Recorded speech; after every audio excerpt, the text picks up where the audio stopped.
Alors dans cette vidéo, on va se parler de la peur. C'est l'une des questions qui revient le plus dans les personnes qui me posent des questions quand je fais des conférences ou aussi tout simplement mes clients et mes clientes, de comment dépasser la peur, comment moi je dépasse la peur et je me permets d'aller dans toutes mes aventures et de me relever d'un AVC et de repartir en altitude, etc. Comment je travaille avec la peur. Déjà, il faut savoir qu'il y a deux types de peur, la peur réelle et la peur perçue. La peur réelle, c'est une vraie peur de danger physique. Donc, vous êtes en train de courir sur une plaque de verglas avec une falaise de 300 mètres de vide juste à côté, oui, potentiellement, alors si vous n'avez pas peur, là c'est encore une autre chose, mais là on est dans une peur réelle de attention, ton intégrité physique, donc ta vie, sont en danger.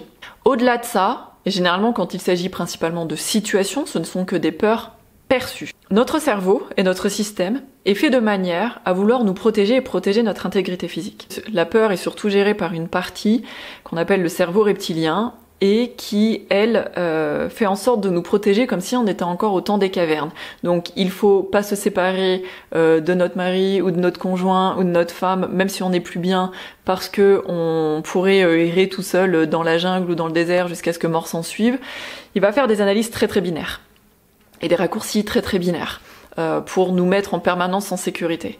Donc en fait, ça fait que notre mental a en permanence un système par défaut qui va faire que si on ne l'entraîne pas, si on n'entraîne pas le reste de notre mental à dépasser la peur et à sortir de notre zone de confort, notre système va en permanence venir nous faire croire qu'on est dans un réel danger.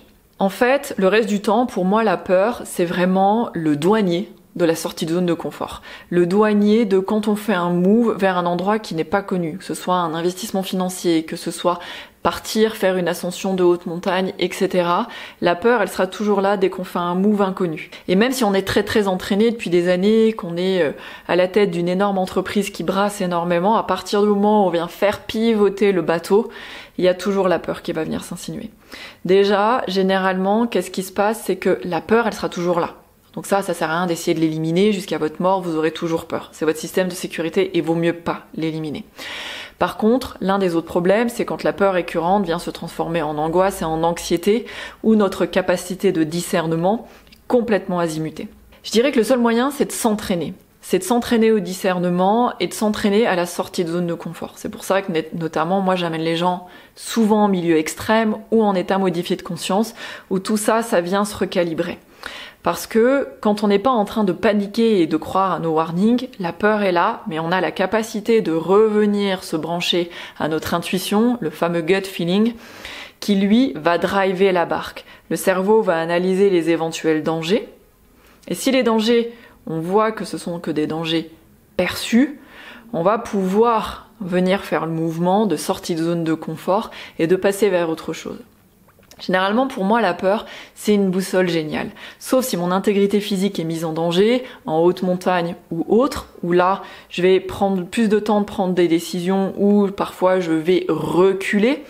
On va pas, par exemple, continuer avec une grande tempête en haute montagne, c'est complètement débile, on redescend au camp, c'est pas genre non mais j'ai peur mais je vais traverser. Il y a que ces situations-là où finalement ça nous amène à reculer. Le reste du temps, la peur, peut-être nous signifie que le move est très grand, que la sortie de zone de confort est grande, et que peut-être il nous faut soit développer des capacités pour venir faire un mouvement dans une direction, mais aussi tout simplement, c'est un indicateur de quelque chose de nouveau.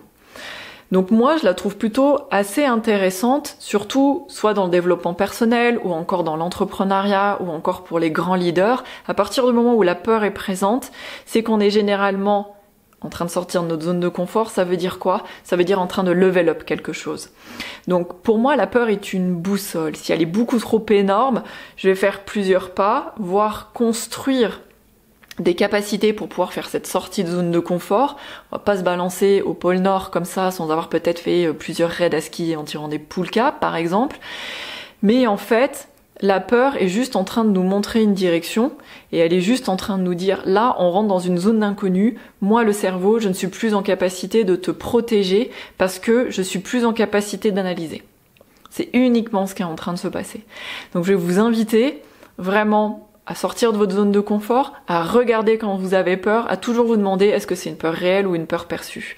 Et ça, quel que soit le niveau de leadership et d'entrepreneuriat, d'athlète, etc. que vous avez, on est tous en train en permanence de faire de l'analyse de terrain et de laisser la peur nous guider, mais peut-être qu'à un moment donné, on peut la récupérer pour que ce soit juste un bon guide.